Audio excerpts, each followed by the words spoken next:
Hello everyone and welcome to another Dungeon Learner's Guide. This week we have another Commander's Guild deck tech. It is episode 17 titled Untap That.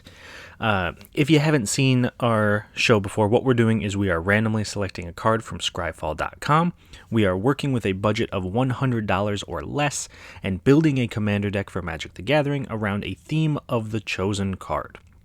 This week our random card was the Dragon Throne of Tarkir, a 4-mana legendary artifact equipment that says equipped creature has defender and can pay 2, tap, other creatures you control gain trample and get +X/+X until end of turn, where X is that creature's power and it equips for 3. So, a bit of a weird card. It kind of benefits us to go a little bit wide, wants to give our creatures trample and get in for tons of damage except for the creature it's equipped to. But I had a bit of an idea that I wanted to try to work with this. And so that led me to our commander, which is Marwyn the Nurturer. Marwyn is a 3-mana 1/1 legendary creature elf druid. Whenever another elf enters the battlefield under our control, we put a +1/+1 counter on Marwyn the Nurturer, and she taps to add an amount of green equal to her power. So, a little bit weird, a little bit different. But the basic idea of this deck is that I wanted to use Marwyn to make a ton of mana and then find ways to untap our various creatures. So if we can tap Marwyn for, say, 6 mana and find a way to untap her, we can use that mana to trigger the Dragon Throne of Tarkir multiple times, giving our creatures plus, if she's tapping for 8, she's an 8/8, so +8/+8, maybe 2-3 times, and kind of smash into our opponents for tons and tons of damage. So that was our general idea going into this deck, which of course leads us to our themes for this deck. The first one, I've already touched on a little bit, it's untapping our creatures. So Sword of the Perrunes is a 4-mana artifact equipment. As long as equipped creature is tapped, then tapped creatures you control get +2/+0. As long as equipped creature is untapped, untapped creatures you control get +0/+2, and we can pay 3 to tap or untap equipped creature, and it equips for 3. So at any point, if we are able to get Marwyn to tap for more than 3 mana, and she is equipped with Sword of the Perrunes, we can go infinite and make an infinite number of green mana. Because if she taps for 4 mana, we tap her for 4, we use 3 of it to untap her, we still have 1 green mana, we tap her for 4 again, and we make infinite green mana. And then once we have infinite green mana, we can activate the Dragon Throne of Tarkir an infinite number of times, give our creatures +infinity, give them all trample, and just kind of smash our way to victory. That's our main goal with the Sword of the Perrunes and some of our other untapping stuff. Our second major theme is, of course, elves. Marwyn gets bigger the more elves we play. And Dragon Throne of Tarkir wants us to go wide with our creatures. They want us to make a ton of creatures. So stuff like Elvish Warmaster, which is 1 and a green for a 2/2 elf warrior, says whenever one or more other elves enters the battlefield under your control, create a 1/1 green elf warrior creature token. This ability triggers only once each turn, and then we can pay 7. Elves you control get +2/+2 and gain death touch until end of turn. So mostly useful because it's going to give us a bunch of creatures. With Marwyn's ability, each of those elves coming in triggers Marwyn, she gets bigger, and then playing more elves gets us more elves, which can then become bigger with the Dragon Throne of Tarkir, hopefully running over our opponents. And our final theme that I want to touch on is drawing cards. It's super, super important for us to draw cards in this deck, because even if we're able to make an infinite amount of mana with Marwyn, we need to be able to do something with it. So cards like Soul's Majesty, which is 4 and a green for a sorcery, we draw cards equal to the power of target creature you control. So if we can make Marwyn super, super big, maybe we make infinite mana with Marwyn, we activate Elvish Warmaster a ton of times, we get Marwyn to be, say, a 40 power creature, cast Soul's Majesty, draw 40 cards, keep going. So that is, in general, what we're trying to do. You might be able to call this a mono-green storm deck, even though we don't technically have any storm cards in here, but that is the general idea. And then that, of course, leads us to some of our key cards. So our first key card is Staff of Domination. If we somehow make infinite mana with Marwyn, Staff of Domination just lets us win the game, basically. Because it is a 3-mana artifact, we can pay 1 to untap the Staff of Domination, pay 2 and tap it to gain 1 life, pay 3 and tap it to untap target creature. That's the important one, because with Marwyn, if she taps for 4 mana, we can untap her an infinite number of times. If she taps for 5 mana, we can tap her an infinite number of times and make infinite mana.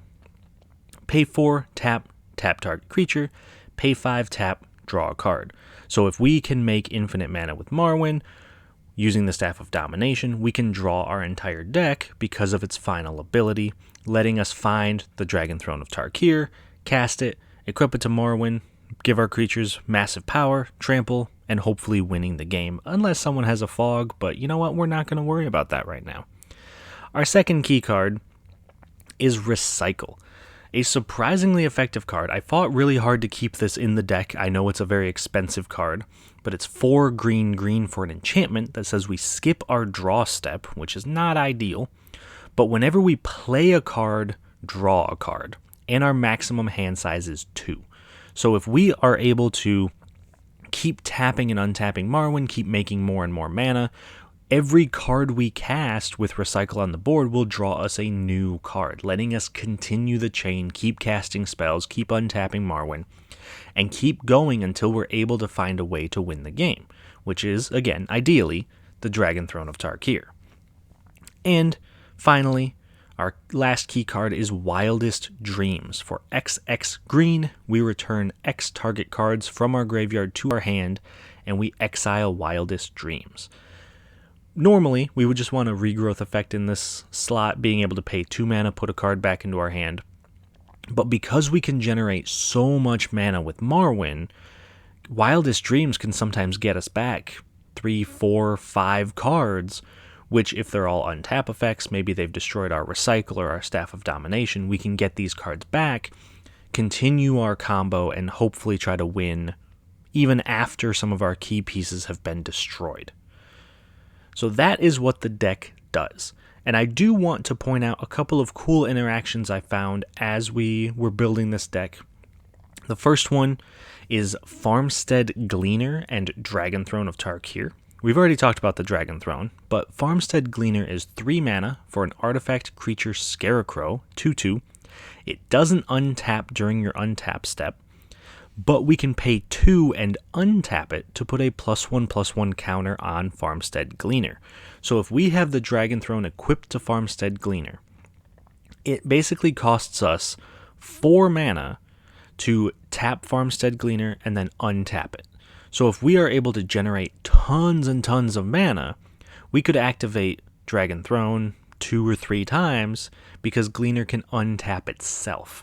And every time it untaps itself, it gets bigger, meaning that the Dragon Throne of Tarkir makes our other creatures even bigger every single time we activate it.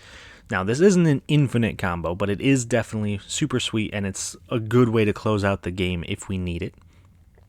And our second cool interaction is one that we've kind of already mentioned, Sword of the Perrunes, but we're pairing it with a creature that's not our commander in Wirewood Channeler, 3 and a green for a 2/2. And it can tap to add X mana of any one color, where X is the number of elves on the battlefield. It's important to note that this doesn't say elves we control. It does count our opponent's elves, and there's a surprising number of elves in Commander. But just like Marwyn, if we can get the Wirewood Channeler to tap for more than 3 mana, we can make infinite green mana, or in this case, infinite mana of any color, and use that to hopefully draw out a bunch of our cards in our deck, win the game, and then run over people with the Dragon Throne of Tarkir. So we've taken a look at some important cards, some of our themes, some of our cool interactions. Let's jump into our budget, which this week was actually very, very close to our budget limit. Our budget limit being $100, we came in at $99.96. So it was incredibly close to our budget limit. And I think a large portion of that is because I kept in multiple cards over $10. The most expensive of which is the Umbral Mantle, 3 mana for an artifact equipment. Equipped creature has pay 3, untap. This creature gets +2/+2 until end of turn, and it equips for 0. So just like Sword of Perrunes, just like the Wirewood Channeler, we're able to use Umbral Mantle to go infinite with anything that can tap for mana. Marwyn especially, because she taps for green mana based on her power. Umbral Mantle gives her a power boost every time she untaps. So as long as she is tapping for more than 3 mana, we will continuously make more and more and more mana, being able to tap and untap her with the Umbral Mantle. So this is a super important card for this deck, but there are other cards in here that do a very similar thing. Staff of Domination just got reprinted. It's like $3 to $4. The Sword of the Perrunes is about $6. Those do the same thing that Umbral Mantle does. So if you are looking to cut out some of the price from this Umbral Mantle, you could drop this down to about $87 or so, right there. Super easy, not necessary to the deck. It was just a card that I wanted to try to keep in. But I think now that we've talked about the deck, the important thing to do is to see how it plays in a game. And I do want to be very honest with you guys up front. Unfortunately, if you take a look at our screen here, we don't have 3 opponents this week. We had our 4th player cancel on us at the last minute, meaning that it was a 3-person game, and I know 3-person games aren't quite as useful at seeing how a deck flows and how a deck functions as a 4-player game, but I did want to get this video out. I figured it was better to showcase a 3-person game than it was to not have a video at all, so we're just doing a 3-player game. I do think it was a good decision. We'll see how the game itself goes, but in this game, we are going to have William playing Timna the Weaver and Tana the Bloodsower. This is a token style strategy. He's trying to make a ton of tokens and go super wide. I'm hoping our elves can kind of keep up with that, or at least be bigger than some of those tokens. And our other opponent is Mike, who is playing Tyam Luminous Enigma, which is an Abzan commander that cares about counters. So he wants to put counters on his own creatures, put counters on his opponent's creatures, and the main goal is to use his counters to reanimate some of his creatures. I haven't played against his Tyam deck, but I have heard him talk about it quite a bit. So that is the one that I'm not quite sure how it's going to go. I'm hoping our elves can be a little bit faster. So I hope you guys enjoy the game, and I will talk to you guys once it's all over. At the start of the game, Will goes first, followed by me, and then Mike. On Will's first turn, he plays a Vitu-Ghazi the City Tree. I play a forest, Mike plays a Woodland Chasm, Will plays a forest, and then casts Sylvok Explorer.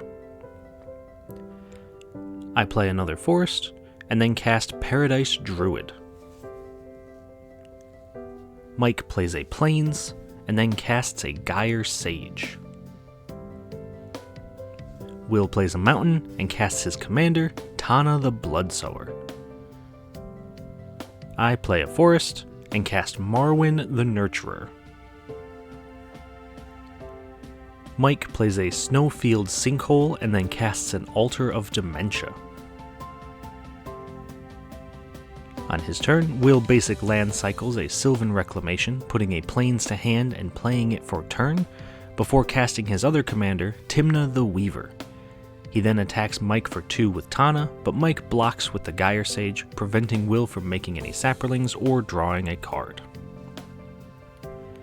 I play a forest and cast Beast Whisperer, putting a counter on Marwyn and allowing me to draw a card whenever I cast a creature. I then cast Elvish Mystic, drawing a card and putting a counter on Marwyn, and cast Seeker of Skybreak, putting a counter on Marwyn and drawing a card. Mike plays an Arctic Tree Line, and then casts Plague Belcher, coming in with 2 -1/-1 counters. Will plays a Mosswar Bridge, hiding away a card, before casting a Dauntless Escort. He then attacks me for 2 with Timna, and Mike for 2 with Tana. We both block, and before damage, Will sacrifices his Dauntless Escort to save his commanders.